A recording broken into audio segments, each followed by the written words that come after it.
A história de Natsuki Subaru não é apenas uma aventura sobre um garoto que foi transportado para um mundo mágico de fantasia. Ela é, na verdade, um estudo profundo, meticuloso e muitas vezes cruel sobre os limites da sanidade humana, sobre o peso esmagador da responsabilidade e sobre como o desespero pode corromper até a mais pura das intenções.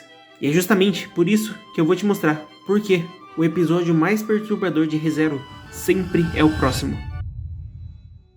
Quando a gente começa a assistir o anime, lá na primeira temporada, a gente é envolvido por uma paleta de cores muito vibrantes, cenários deslumbrantes, magníficos, e é apresentado pra gente um elenco de personagens bem carismático de forma geral, que parecem ter saídos de um conto de um isekai padrão. Pra você que não é desse mundo de animes e caiu aqui e não sabe o que é um isekai é basicamente um gênero de anime onde o protagonista ele é reencarnado em um outro mundo, quase com esse clássico de clichê de herói, sabe? Você já deve ter visto vários por aí. Só que, em ReZero, essa fachada de anime lindo, brilhante, ela serve para um propósito narrativo muito específico, que é criar o contraste perfeito pro abismo que vai se abrir logo em seguida. Toda a direção técnica do anime tá utilizando tudo que eles conseguem como uma armadilha mental para você que tá assistindo.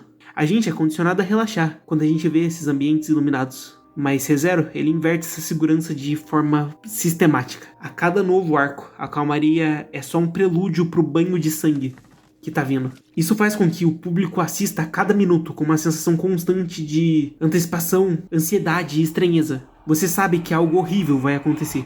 Você só não sabe de onde isso vai vir. E quando esse golpe finalmente vem, ele vai redefinir completamente o que a gente considerava o limite do suportável e horripilante. Provando que a verdadeira genialidade do suspense psicológico não tá no susto repentino, mas sim na certeza inevitável do que o pior ainda tá vindo. E de verdade, essa nova temporada envolvendo a Torre de Vigia de Pleiades tá deixando tudo muito mais tenebroso e visceral. Mas antes de entender isso, a gente precisa entender como funciona o terror psicológico que a obra mostra pra gente. Desde o primeiro dia, no anime, a morte deixou de ser um fim pro Subaru, pra se tornar algo como aprendizado. No início, o choque vindo de forma direta. Ver um protagonista comum ter sua vida ceifada de forma tão brutal quebra de imediato a nossa expectativa de uma jornada leve.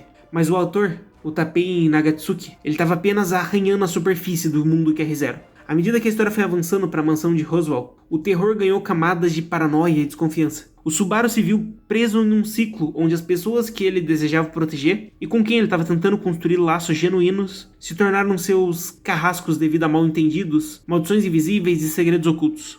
A sensação de impotência crescia a cada vez que ele voltava, porque ele percebia que o conhecimento do futuro era uma faca de dois gumes. Permitia ele mudar os acontecimentos, mas ao mesmo tempo isolava ele numa solidão mental absoluta, já que ninguém mais compartilhava aquelas memórias traumáticas dele. O ápice desse sofrimento, no começo dos episódios, culminou naquele arco do culto da bruxa e da temível baleia branca de forma geral. Aquele desprezo dele ao testemunhar a loucura extravagante de Betelgeuse. As cenas daquela época não chocavam só pelo sangue, mas pela destruição completa do espírito do Subaru. Ele sempre foi forçado a assistir a mutilação de seus amigos, o colapso da sua dignidade e a perda total do controle sobre a realidade. A animação se superou em focar nos olhos arregalados, na pupila dilatada e na realidade, em tudo que aquilo queria passar. A angústia estava transbordando de todo o episódio que eu assistia. Ali o horror alcançou níveis grotescos em toda a parte. Aquele arco dos coelhos famintos devorando o Subaru vivo é uma das cenas mais agoniantes da história da animação. O som da carne sendo rasgada,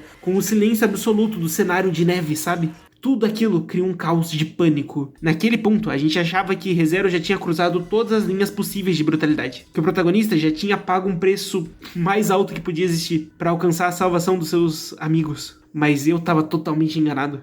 Opa, parando seu vídeo rapidinho, só pra dar um recadinho rápido pra vocês. Agora o nosso servidor, ele tá com um canal no Discord. Se você, por algum motivo, gosta do meu conteúdo, gosta de interagir com as pessoas pelos comentários, considere entrar nele. A gente tá sempre ativo por lá, todos os editores, o pessoal que cuida das thumbs, todo o pessoal que faz esse canal acontecer tá por lá. Então, fique à vontade pra entrar lá, sugerir ideia para próximos temas, ou apenas conversar com o pessoal aqui do canal. Você tá muito mais convidado. E é isso, volta pra programação normal aí. Tudo o que aconteceu no santuário, na capital, foi apenas uma preparação psicológica por verdadeiro pesadelo que estava aguardando o grupo nas areias do deserto. E agora sim, a gente vai estar entrando na temporada nova, a Torre de Vigia de Pleiades. E se você ainda tá vendo o anime ou não quer tomar nenhum spoiler do mangá, eu recomendo que você pule esse vídeo, porque esse vídeo contém spoilers, você foi avisado. E esse arco é um arco narrativo que vai elevar totalmente ReZero, principalmente na questão do horror e no psicológico sem precedentes. O cenário, por si só, ele já mostra uma atmosfera sufocante de isolamento. Para chegar até a torre, Os personagens precisam atravessar um mar de areia habitado por feras mágicas colossais e pela energia do geral causada pela bruxa da inveja. Quando finalmente o grupo chega àquela imensa estrutura de pedra, a sensação não é de conquista, mas de que a gente tá entrando numa prisão antiga e esquecida pelo tempo. E nesse ambiente hostil que o anime apresenta pra gente a Shaula, aquela guardiã da torre. À primeira vista, ela é introduzida como uma quebra de ritmo da narrativa, porque ela é excêntrica, ela é enérgica, usa roupas chamativas, ela corre em direção ao Subaru chamando de mestre. A sua personalidade é totalmente o oposto do que a gente tá esperando. Ela demonstra uma devoção cega, quase infantil, pelo Subaru, tratando a sua chegada como o evento mais importante dos últimos 400 anos.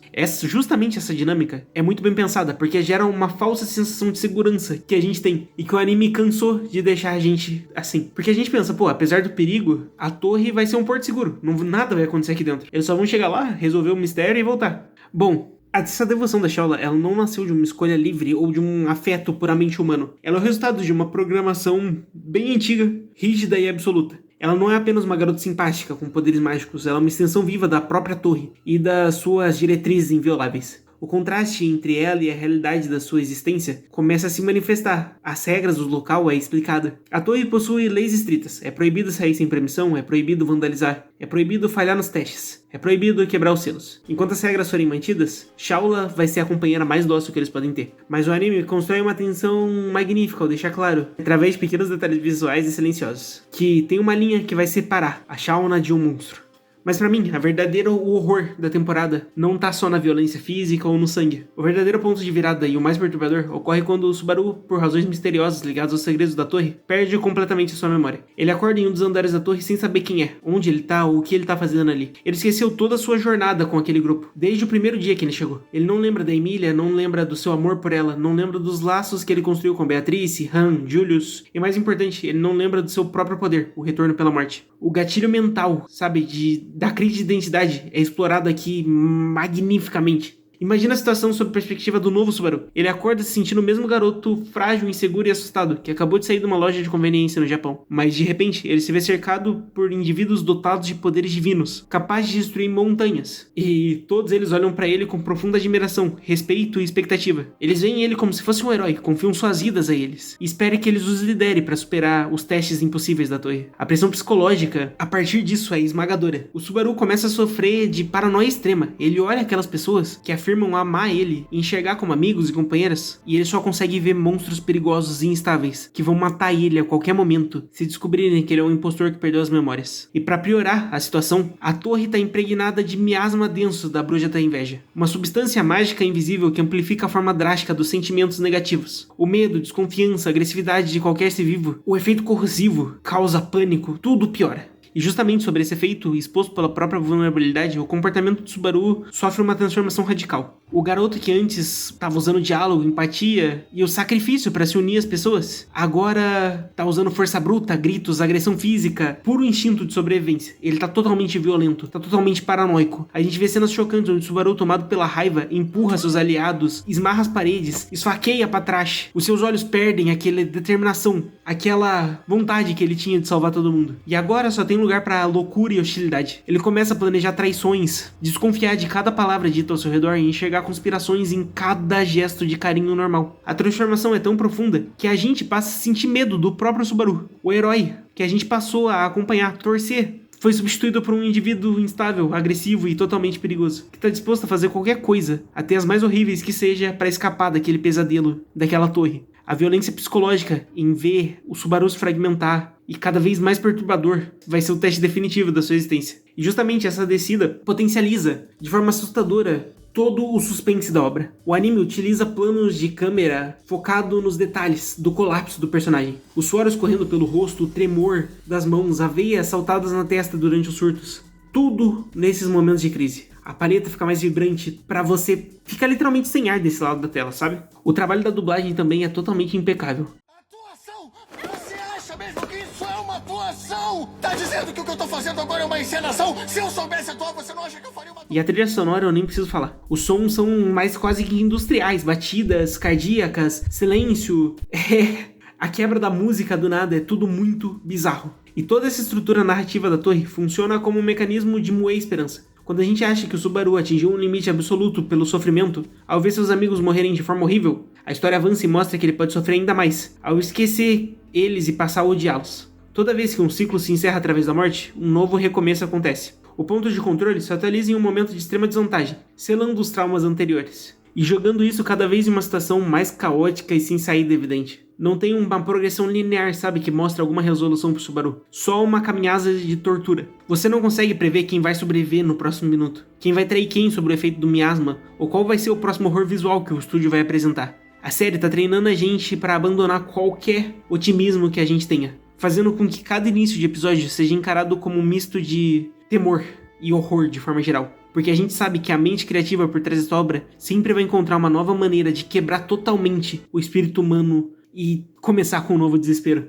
No final das contas, essa jornada assustadora que é ReZero é basicamente uma jornada humana através da própria mente. E é isso que torna ReZero uma obra tão incomparável no cenário atual da animação. O arco da Torre de Vigia de Pleiades, com toda a sua violência, sangue, a presença da Shaula no declínio, não existe apenas para destacar a maior virtude da história. Esse valor inestimável da resiliência e da capacidade humana de recomeçar mesmo quando tudo for perdido, inclusive a sua própria identidade. Quando a gente assiste a um garoto comum perder as memórias, sucumbir à paranoia, se tornar violento e falhar, a gente tá vendo o reflexo dos nossos próprios medos de falha e desespero, levados a um extremo absoluto em uma fantasia sombria. E é por isso que públicos de todas as idades continuam vidrados na narrativa ao longo de todos esses anos de ReZero. A gente não move a história, sabe? A gente não desliga a tela de forma geral. No fundo, o nosso ser está compartilhando o mesmo gatilho mental que está movendo o Subaru. A necessidade de ver a luz vencendo a escuridão através do esforço contínuo. A gente quer ver como o Subaru, mesmo transformado em um animal encurralado, vai conseguir juntar os fragmentos da sua mente e superar agressivamente o caminho da amizade e voltar para os seus amigos, sabe? A estranheza que incomoda a gente e nos perturba no início vai se transformando, através de genialidade técnica e direção de roteiro, na força motriz da nossa curiosidade mais profunda. E nessa morbidade que é ReZero. ReZero ensina uma lição bem interessante pra gente. Que ser o mais forte não significa ser imune à dor.